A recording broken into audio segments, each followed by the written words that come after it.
My wife betrayed me and got pregnant. She pleaded, "Forgive me," but I couldn't bring myself to forgive her and we divorced. 3 years later, while I was away on a business trip, someone unexpectedly called out, "Dad." Couldn't stop trembling. I turned around.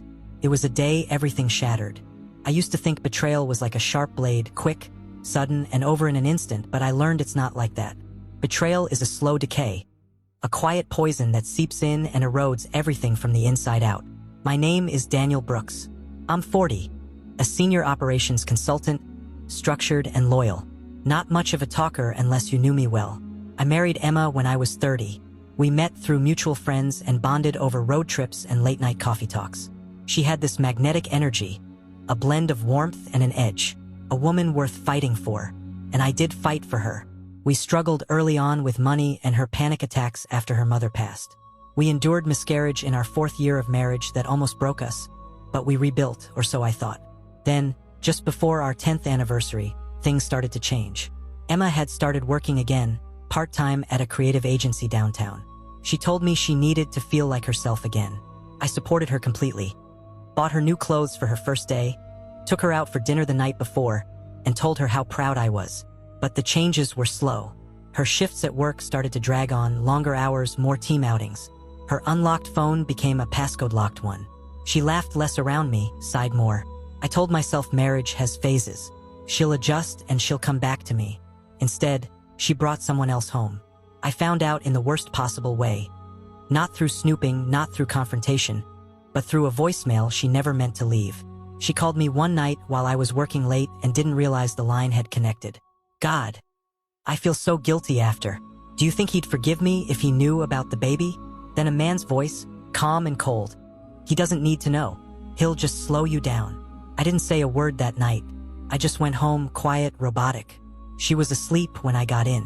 I stared at her for hours, but by morning I was packed. The confrontation was unbearable. "It wasn't supposed to mean anything," she sobbed. He listened." I said, "He saw me. I saw you." I continued, "I saw all of you. You just stopped looking at me." When I asked about the baby, she nodded through tears. She said, "But I want you. I need you. You're my husband." But I couldn't raise his child. Not after everything she had done to me. Emotionally, physically, spiritually. So I walked. I filed for divorce. The last thing she ever said to me was, "One day you'll regret leaving. Not me. The child." I didn't reply. I didn't need to defend myself to someone who had burned the home we built and left me to walk through the ashes alone. 3 years passed. I focused on work, travel, and rebuilding. I didn't date much. I couldn't trust easy smiles anymore. Then one day, on a business trip in Seattle, standing outside a hotel cafe, I heard someone call out again. I heard it, small, clear, and familiar. "Dad." My blood turned cold, and I slowly turned around, my legs trembling. There she was, a little girl with big eyes and dark curls, maybe 3 years old, staring right at me. A voice I recognized, but a face I didn't. She stood just a few feet away, holding a soft pink stuffed bunny, blinking up at me as if she knew me, like I'd kissed her goodnight 1,000 times before. "Dad," she said again, and that single word detonated inside me. I dropped the hotel keycard I was holding. My breath shortened.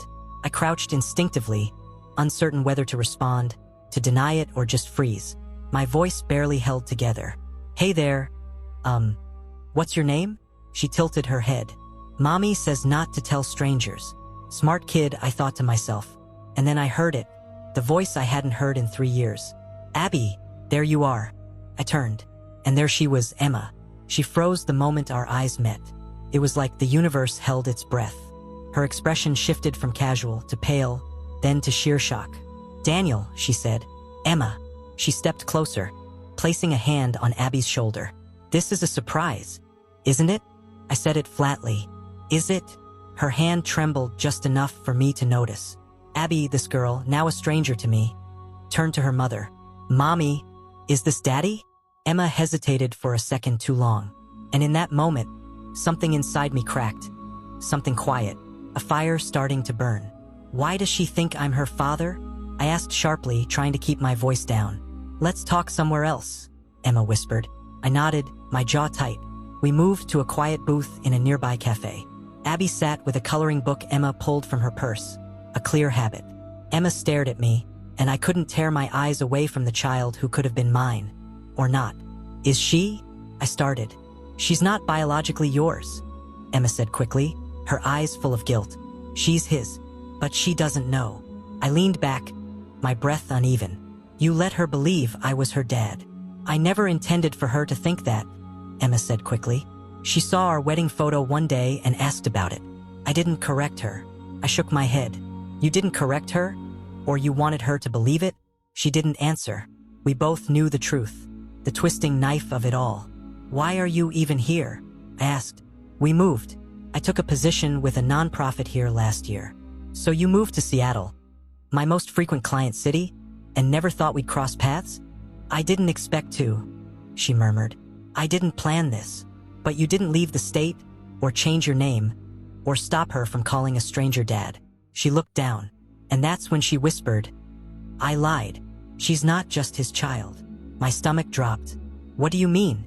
I had a DNA test done 2 years ago. She's not, as Emma confessed. I only told you she was because I was terrified you'd leave, and when you did I didn't know how to come back from it. I stared at her, not in anger this time, but in disbelief. So you lied about her being his, and now after everything you're telling me, she might be mine, not might be, she said, her voice steady now. She reached into her purse, pulled out a folded paper, and slid across the table. She is the paper read 99.99% match paternal. Sample Daniel Brooks. I was her father, and I had walked away from my own child because Emma had made me believe I had no place in her life. My hand was shaking. I glanced over at Abby. She was absorbed in coloring the sun with yellow crayon, blissfully unaware of the storm that was about to hit both of our lives. In that moment I realized she had been taken from me. The DNA test blurred in my hands as my vision began to cloud. I had a daughter for 3 years. I had mourned a betrayal deeper than infidelity. But now I saw the real loss. It wasn't just my marriage Emma destroyed. She had taken everything from me. She stole my child's first words, her first steps, the nights when she cried out for comfort. And I wasn't there for what? Because it was easier to lie than face the consequences of her actions. I looked up at Emma sitting across from me, nervously twisting her hands like a new intern awaiting their firing. So let me get this straight, I said, my voice cold and shaking. You cheated. You lied about who the father was, and when I left you let me believe I had no claim to her. You let me live for 3 years thinking she wasn't mine.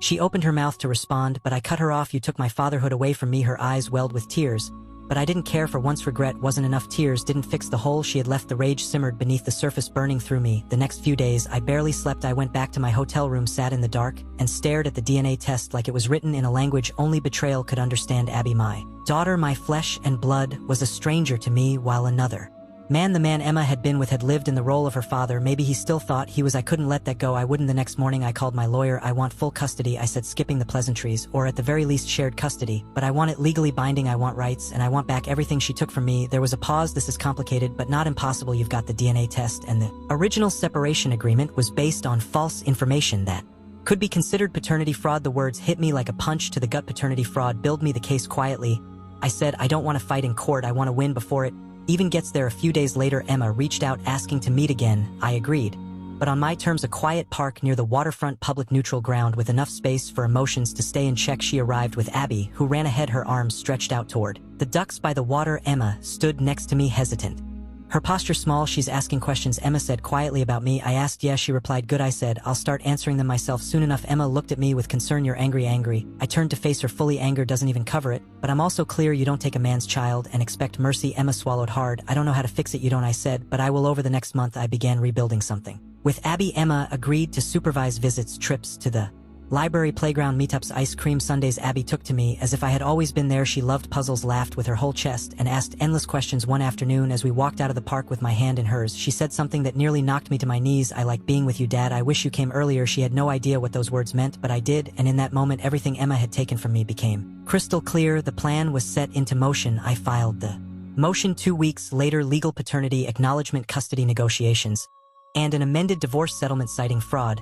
There was also a sealed statement that read, "This is not about revenge. This is about rights, about truth, about a father who was denied the chance to love his daughter from day one." Emma didn't fight it. She couldn't. Her lies were documented, her guilt undeniable. I walked back into the courtroom, a place of cold, sterile professionalism, the hard lines of the benches, the absence of Warmth, it was a place where emotions had no room, only facts, evidence, and truth held any weight. Across from me, Emma sat, her lawyer murmuring in her ear. As if there was anything that could repair the damage she had caused. I didn't look at her, my attention was elsewhere, focused on a small photo tucked in my coat pocket. It was a picture I had taken of Abby at the park, her smile wide, holding a melting scoop of strawberry ice cream, beaming up at me. My daughter. No more thoughts of revenge. I didn't need it, I just needed her. My lawyer laid out the case with precise accuracy, the DNA test confirming I was a biological father, the voicemail she left years ago, hinting at her lies about paternity, the false claim she made during the divorce that denied me the child I never knew was mine, an emotional toll of keeping that truth from me. It was clean, logical, devastating. The judge listened, nodded, and finally delivered the words I've been waiting so long to hear. Custody will be split, primary decision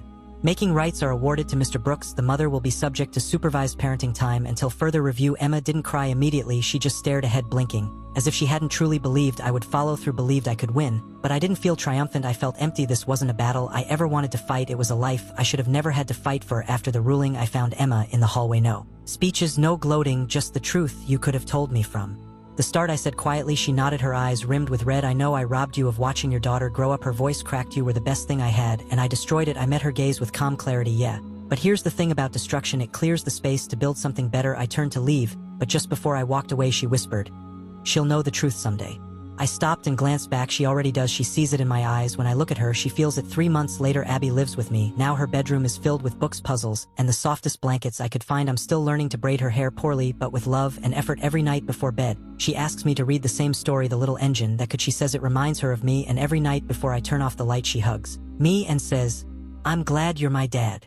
Final thoughts. People think revenge is about fire and fury, loud, explosive, destructive, but sometimes the most devastating revenge is the quiet kind, the kind that's patient, relentless in its clarity. Emma now lives with the weight of her regret, not because I humiliated her, not because I destroyed her, but because I didn't. I took back everything she stole, and I built something better in its place. Was this revenge justified, or did it go too far? Drop your thoughts in the comments below. We'd love to hear your take, and if you love jaw-dropping pro-revenge stories, make sure to hit that subscribe button and smash the like for more thrilling tales you won't want to miss. Every like, share, and subscription helps us keep bringing you the stories you crave.